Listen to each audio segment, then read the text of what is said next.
We have completed the use of what is evidence, the levels of evidence, and the use of tools. Now we'll come to individual scenarios.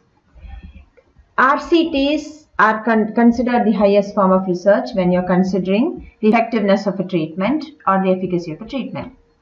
So we'll talk about critical appraisals of RCTs first, randomized controlled or randomized clinical trials.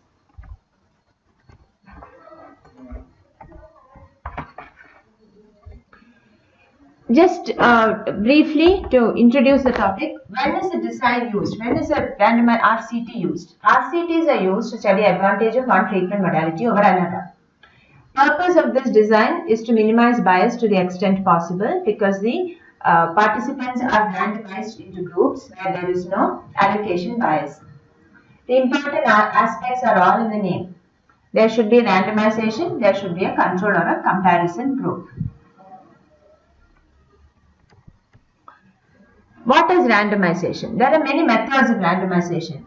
The most highly rated one is by producing a random numbers table from the computer generated random numbers table. Other methods are also used. The more stringent the randomization method, the better.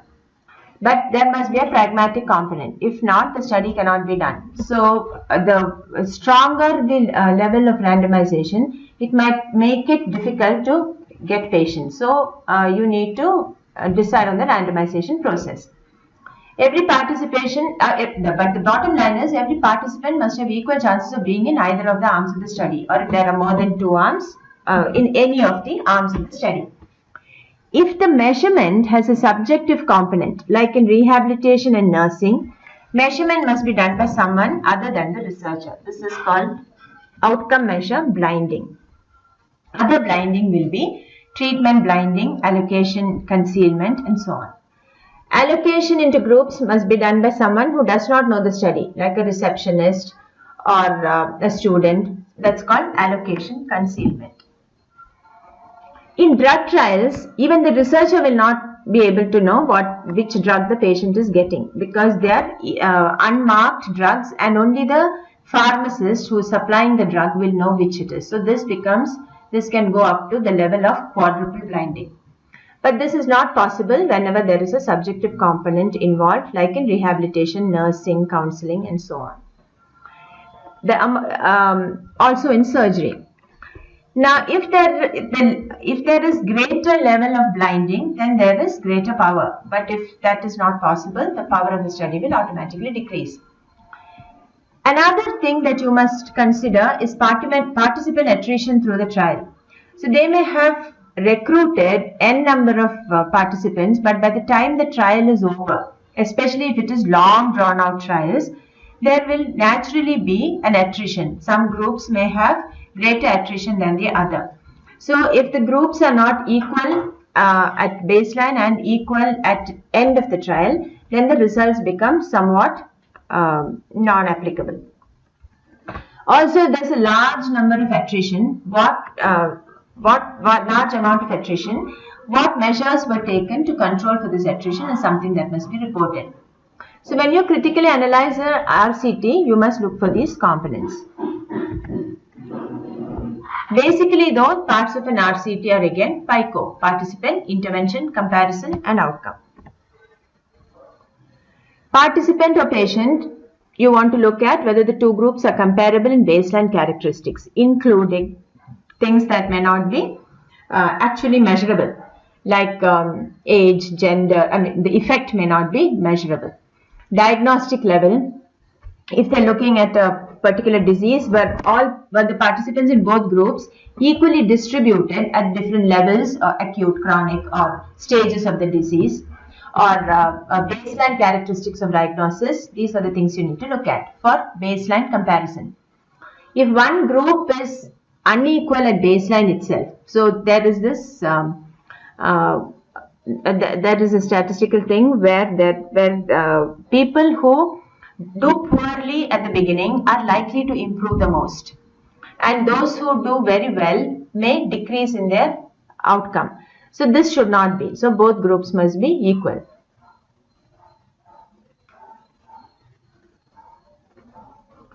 Were the numbers comparable? It need not be 22 and 22. There can be slight differences, but they must be comparable. Were the numbers sufficient for statistical power? How did they calculate the sample size, and what was the power that they considered while calculating the sample size? Otherwise, we know that the power of the study is not adequate for extrapolation. Were the participants recruited through transparent processes and allocated randomly? These are the questions you must keep in mind when you're looking at the participant or patient criteria. When you come to intervention, was the intervention theoretically sound? That is a judgment call, for which you need background knowledge. Was this intervention worth researching at all? Was the intervention blinded? If blinding is not possible, what measures were taken to minimize bias? Was the interaction time between patient and clinician equal across groups? Because there is an effect of interaction with a clinician. So if one group had 1 hour of contact time and another group was contacted only through the telephone, there is a chance that the group that actually saw the doctor or the clinician may do better. Were there any adverse effects reported? Coming to C, was there a true control? A true control is where no treatment was given. If this was not ethically possible, then was the comparison group a true comparison? Was there any likelihood of contamination between the two groups? And if they said that the comparison group was routine, traditional, common management, then the details of this routine, traditional, common given? Because these things, routine management was given to the comparison group. This is a common line that we read. Now, we do not know what that particular country or that particular institution's routine is. So, unless that has been cited or unless that has been described, we have no ability to compare.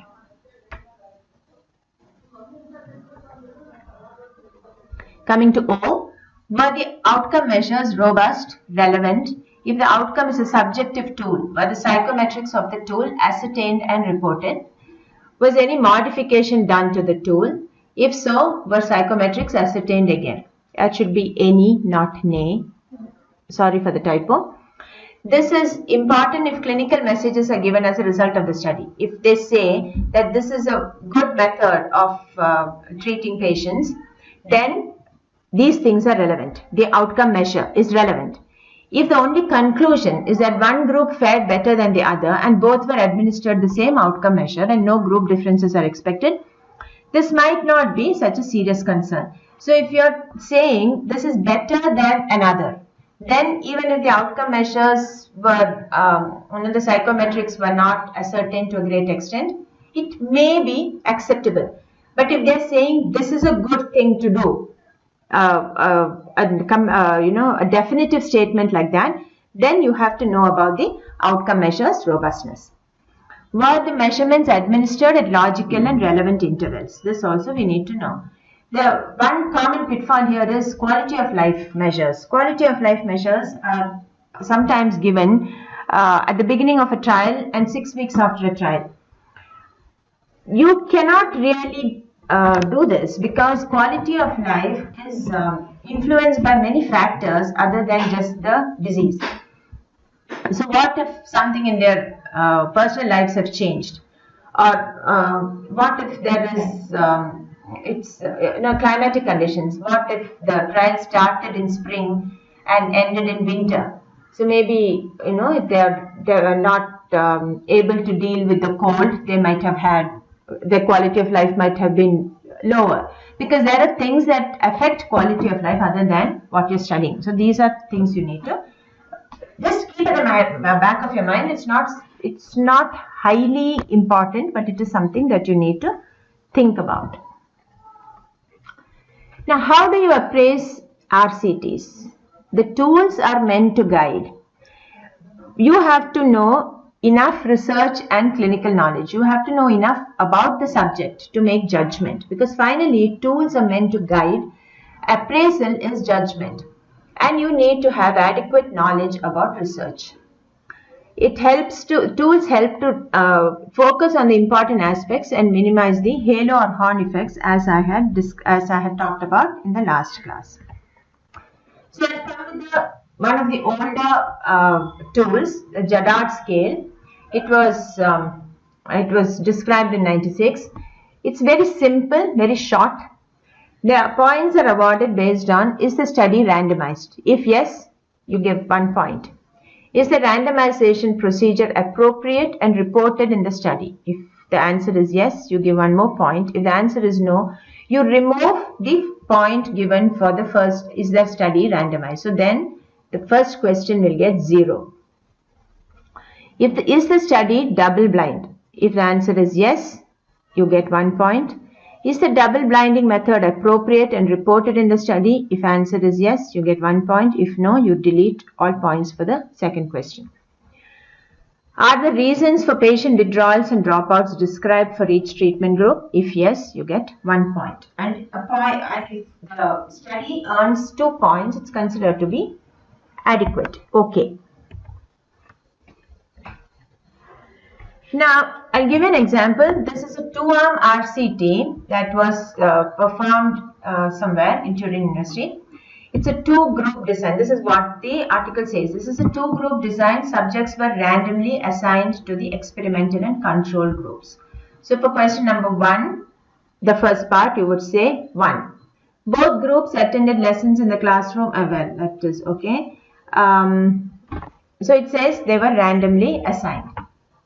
How they were assigned, the randomization process says participants were randomized by a computer-generated randomization scheme and the identification number from the randomized allocation schedule. So for question number 1, this article would get 2 points. Question number 2 about blinding. What is highlighted in blue, it says students were assessed individually by a blinded evaluator using observational rating scales. So going back to the question, is the study double blind? No. It is only single blinded. And actually in this study you cannot have double blinding, because it is the students will know what kind of intervention they are getting, because one intervention was instruction and the another intervention was video. Naturally they would know. So on Jadad they've got 1 point. Question number 3, that is what happened. Are the reasons for patient withdrawals and dropouts described? There were no withdrawals.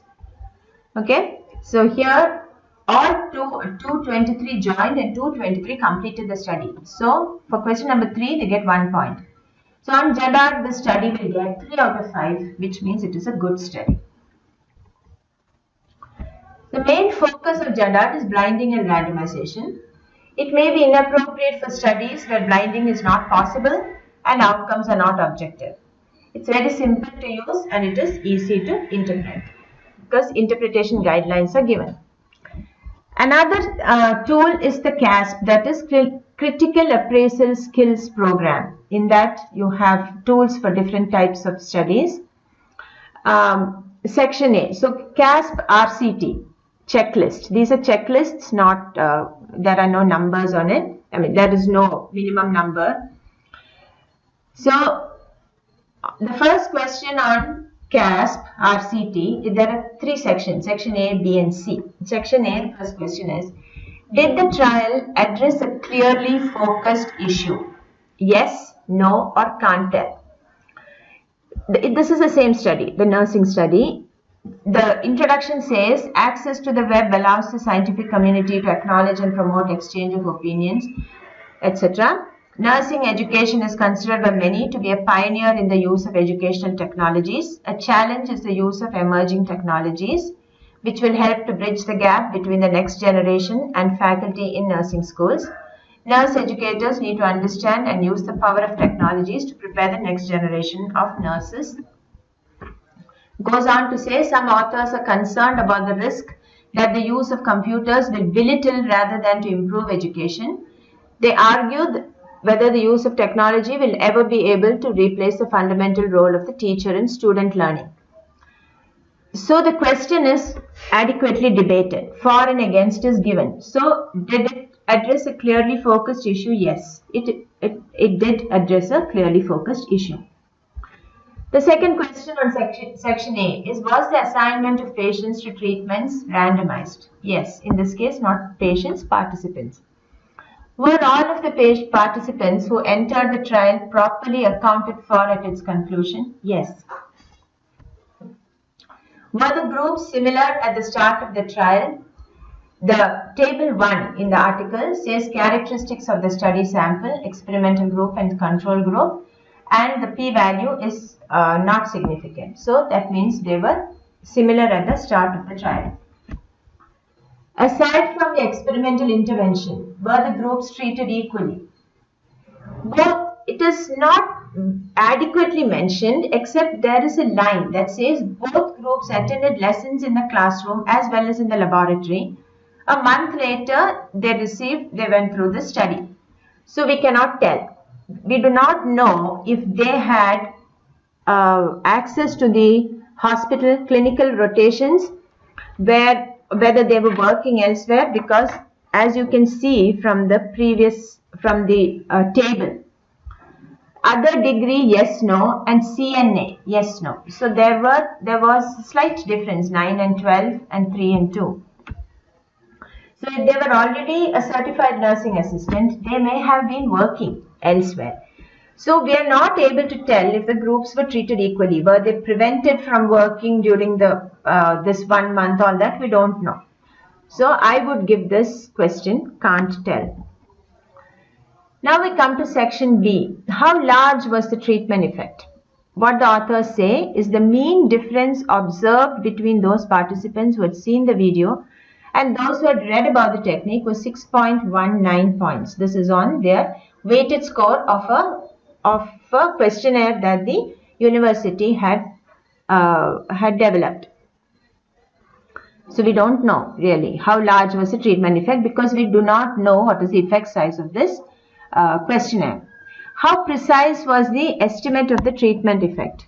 Here again we run into trouble. Assessment was done by a questionnaire prepared by the research team, which according to the study was pilot tested. However, details of this are missing. Can the results be applied? So what I would say is, how precise, can't tell. Can the results be applied in your context? Due to the potential shortcomings of the outcome, it is based on judgment. We don't know what the questionnaire was, so I would say no. Can the results be applied in your context? I would say no. Were all clinically important outcomes considered? Other than the one test, carry over into clinical situations is not mentioned. So I would say that it is no. Are the benefits worth the harms and costs? Again, I would have to say no, because we do not know whether there was any carryover into, whether they checked any carryover into clinical situation. We do not know about the characteristics of the questionnaire, and we do not know about some of the extra information that participants may have had during the 1 month of study. So it would either be can't tell or no. Now, what does CASP do? On JADAD, the article scored good. On CASP, it is opening up a lot of unreported things. So it tends to give you a question. If you used only JADAD on that article, you would say it's a good study, and you would probably use the same methodology for your students. But when you critically analyze it, appraise it using CASP, you get many more questions, and then you wonder, is this a good study or not? Because as we saw, can the results be applied in your context? No. So then you would say, oh, maybe it works in Turin, but it did not. But it definitely doesn't work for the nursing education at large. So what does CASP do?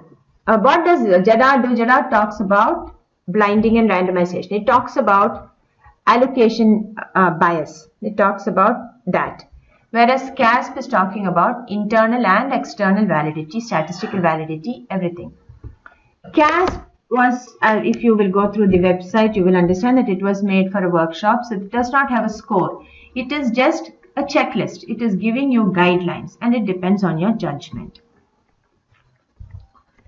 Now you have the consort checklist. Consort checklist is even more elaborate than the CASP checklist. It has internal validity, external validity, it has ethics, and it has reporting. So it starts with questions on title and abstract, presentation, trial registration, etc. So we go back to this same article that we were talking about.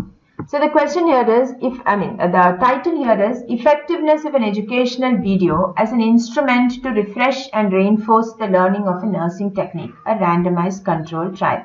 On the face of it, it's a good elaborate title, a descriptive title. But when you look at the definition of effectiveness from a statistical point of view or a research point of view, effectiveness trials are supposed to be pragmatic trials. Pragmatic, where they are practically useful. And they measure the degree of the beneficial effect under real-world clinical settings. Efficacy trials are explanatory trials which determine whether an intervention produces the expected result under ideal standardized circumstances. As you know, the study that we were talking about is an efficacy trial. It determined whether the intervention of an educational modality produced a change under a standard circumstance, not in real world, or if they did, it was not mentioned. Real world clinical settings was not mentioned.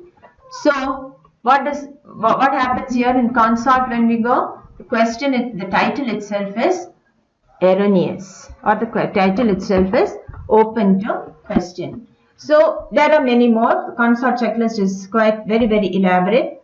So then there are other things like conflict of interest and so on.